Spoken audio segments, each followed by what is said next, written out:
Bon les gars, on se retrouve pour un petit test d'un R1 de 2010. Un engin de guerre, ça, je vais faire attention. Putain, de devant, c'est énorme. Putain, je suis déjà à 70. On se retrouve sur un R1 de 2010 qui développe 182 chevaux. Donc c'est le moteur dérivé de la R1M, moteur calé à 90 degrés au niveau du vilebrequin. Là, déjà en troisième, ça vibre à 50.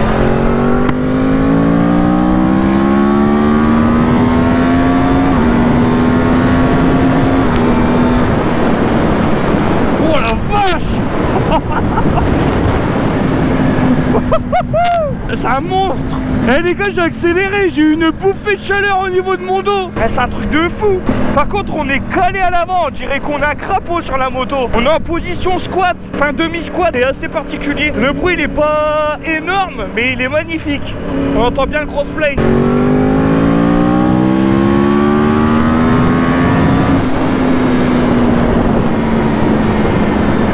Ah, j'aime bien en vrai. À savoir que Valentin, je vous mettrai son Instagram juste ici, il me l'avait déjà fait essayer sa moto.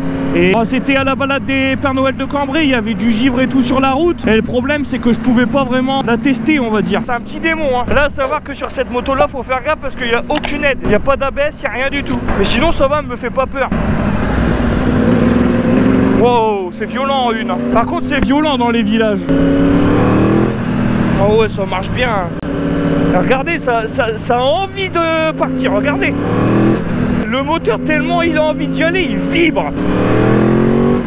Truc de fou, ouais. Oh, le shifter m'emmène.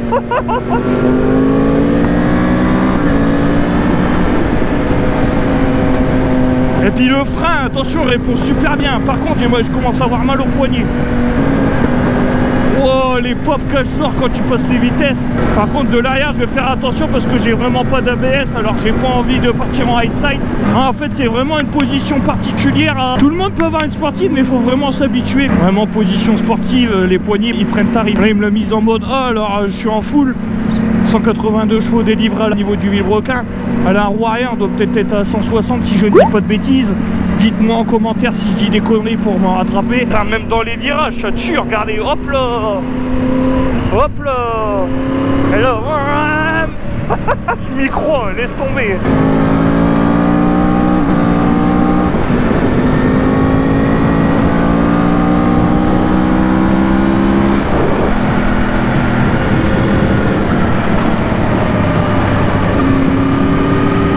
Ouais, franchement ça se manipule bien quand même, alors que j'ai pas l'habitude. Bon, mes trajectoires elles sont pas ouf, mais bon, j'essaie de m'en sortir quand même. Mais qu'est-ce que ça tracte? Le bruit, maman. Le moteur il est là. Eh mon petit gars là, tu joues à quoi là? C'est moi qui te pilote. T'as Valentin par contre, je sais pas comment il fait pour conduire ça tous les jours. T'as mal à ta main avec. Wow, c'est violent à la reprise. Je t'envolerai. Oh, on va faire le petit test du vroom vroom. Ça va, j'ai pas été jusqu'au rupteur, on respecte. Dites-vous que là, à chaque fois, je suis à peine à 10% des pleins gaz de la poignée. Alors dites-vous, si j'ai vraiment au max, je m'envole vers le 7e ciel. Wow, j'étais qu'à 7000 tours. Il te faut des mois et des mois pour l'exploiter cette moto. Il te faut au moins 2-3 ans facile. Et je préfère ça à un Daytona, Valentin. Eh, tes mains doivent prendre cher. En vrai, il faut que t'aies l'habitude, ça va. Ouais, c'est ce que je disais, ouais. Ça arrache des verres, ça je te le dis, hein. Mais sinon, au niveau confort de conduite, au niveau des suspensions et tout, ça va. On sent pas trop les secousses. Tu roules toujours en première ou en deuxième, sinon après le moteur il clacote. Enfin, il aime pas quoi. Genre j'ai l'impression que la 3, la 4, la 5, la 6, moi ça sert vraiment quand t'as des vitesses où genre t'es catapulté, ou genre t'es satellisé.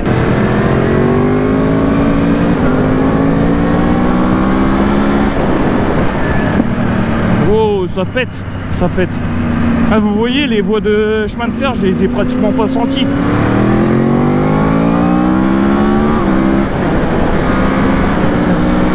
Et quand on accélère, on a une bouffée d'air chaud dans le dos, c'est un truc de malade.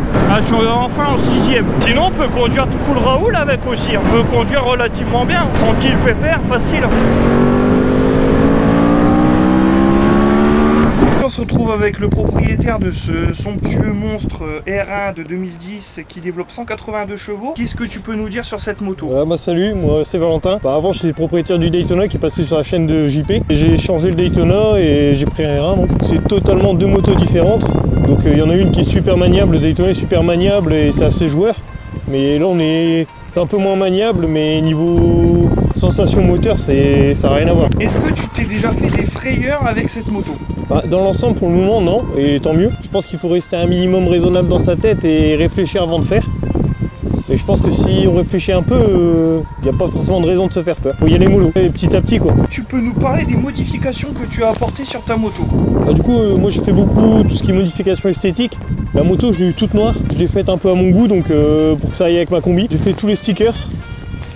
C'est vraiment stickers bleu, blanc et noir. Et tu l'as fait avec quoi ça, les liserés donc comme ça? C'est une découpeuse de vinyle. Donc là vous avez là il en a mis là à l'avant, là aussi, là vous avez le petit Instagram, donc n'hésitez pas, franchement les gars, allez vous abonner à son Insta, allez lui poser des questions et tout. Une ligne complète à Krapovic, donc du moteur au silencieux quoi, complet. Okay. Donc c'est une Acra titane. Là ça c'est du vrai carbone. Ouais c'est ça. Et tu sais que tout à l'heure, quand j'ai essayé ta moto, t'accélères en troisième, t'as une bouffée de chaleur qui remonte derrière toi. Ouais, surtout vu que t'es en jean, ça chauffe à mort comme moto. C'est un truc de fou. Après il y a un feu teinté avec les clignotants dedans. Ouais, là, et puis avec le petit sticker qui va bien. On a, au niveau des pneus, t'as mis quoi comme pneus? Voilà, je viens de les changer, j'ai mis des S22. Et alors, t'en penses quoi? J'en avais déjà, donc niveau feeling et tout, le feeling est bon. Après, je verrai bien sur cette moto ce que ça dit par la suite. Il y a des grippes de réservoir. Juste là. Après, j'ai fait un peu de covering carbone ici. Ouais. Mais bon, c'est un covering quoi. Les rétroviseurs, on arrive quand même à voir à l'intérieur. C'est ça, rétroviseur. Après, j'ai le levier anodisé, style origine. Bon, les gars, si vous avez des questions, vous envoyez les messages à Valdeito. Une personne très sympathique qui est juste là. N'hésitez pas à aller vous abonner à son Instagram, ça lui fera plaisir. Putain, ouais, ça marche, regardez. Un truc de fou, un truc de taré. Laisse tomber, genre dans les villages, tu roules pas en 6ème, c'est pas possible. Non. 3ème. Ouais, 3,50 c'est bien. Ouais, parce que sinon après le moteur il clac clac clac clac.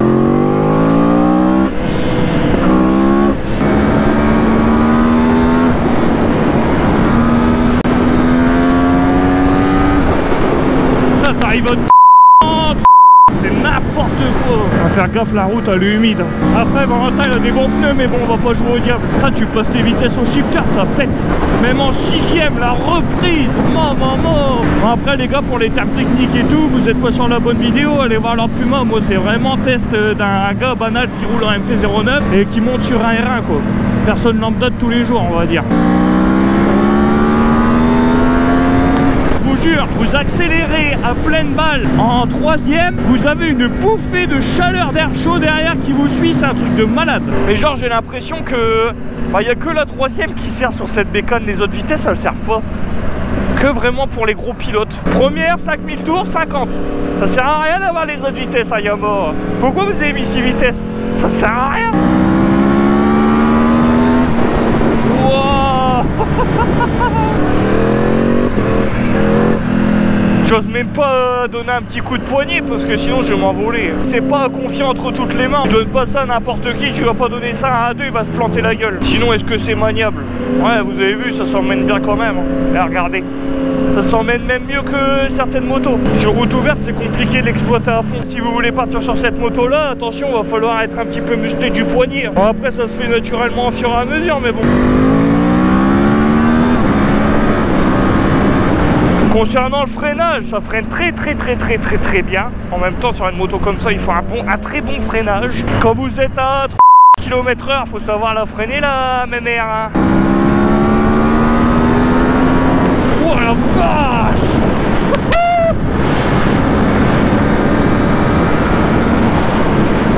Reprise en 3, c'est abominable. Putain la vache! Elle est bien cette moto, j'aime bien. Wow! Avec 2 tirs mon gars! Vous savez le gros toutou là, le chien de berger là, où tu peux pas trop faire le malin, bah c'est ça comme moto en fait. C'est un tigre du Bengale là.